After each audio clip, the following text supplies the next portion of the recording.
Assalamualaikum warahmatullahi wabarakatuh. Perkenalkan, nama saya Muhammad Rizhan Sahlaya, NIM 0101223069, berasal dari jurusan Komunikasi Penyiaran Islam, Fakultas Dakwah dan Komunikasi. Adapun tujuan dibuatnya video ini yaitu untuk memenuhi tugas Pancasila, yaitu membuat penjelasan tentang hubungan Sumpah Pemuda, Sumpah Palapa dengan merangkum kisah Ashabul Kahfi di dalam Al-Quran. Baiklah teman-teman sekalian, tanpa memperpanjang kalam, saya di sini akan mencoba menjelaskan Sumpah Pemuda yang telah diikrarkan oleh pemuda Indonesia dengan hubungan Sumpah Palapa. Pada tanggal 28 Oktober 1928,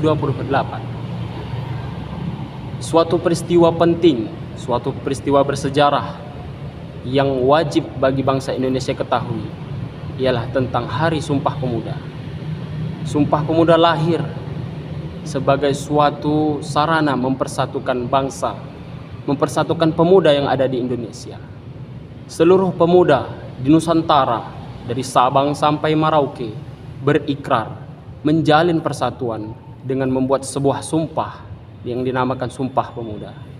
Adapun sumpah tersebut berisi: pertama, kami putra dan putri Indonesia mengaku mengaku bertumpah darah yang satu, tanah air Indonesia.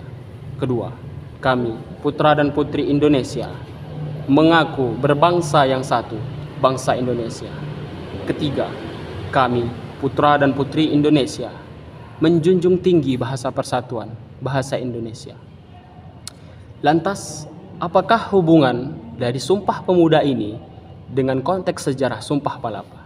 Tentunya ada. Kenapa saya bilang ada?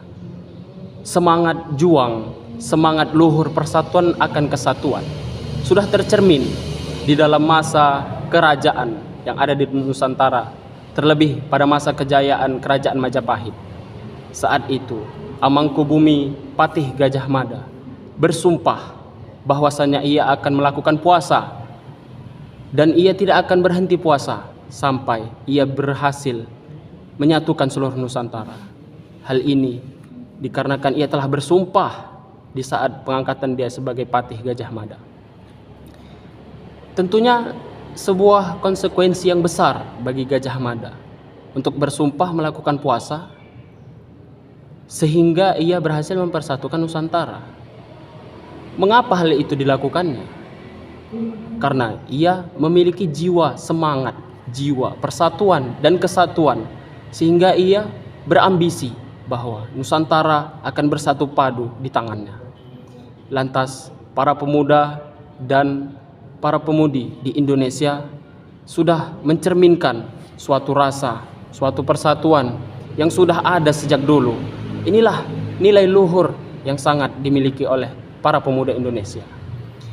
Lantas, hubungan dengan kisah Ashabul Kahfi di dalam Al-Quran, Allah telah merangkumnya di dalam satu kejadian, satu kisah yang kompleks di dalam surah Al-Kahfi ayat 9 sampai 26. Dari sini kita bisa ambil kesimpulan bahwa semangat juang yang tinggi dan pantang menyerah serta optimisme dalam menyatukan para pemuda, baik itu dari Sabang sampai Merauke, dari kalangan jenis apapun, tanpa adanya rasa kesenjangan sosial. Hal ini sudah ditunjukkan oleh semangat, walaupun banyak rintangan yang dihadapi oleh para pemuda, tetapi tidak menurunkan semangat jiwa mereka untuk tetap bersatu dengan mengikrarkan Sumpah Pemuda. Sampailah dengan adanya semboyan satu nusa, satu bangsa, dan satu bahasa. Mungkin hanya inilah yang dapat saya sampaikan. Lebih dan kurang saya mohon maaf. Kepada Allah saya mohon ampun. Wallahu muwafiq ila aqwamit thoriq. Wabillahi taufiq wal hidayah. Wassalamualaikum warahmatullahi wabarakatuh.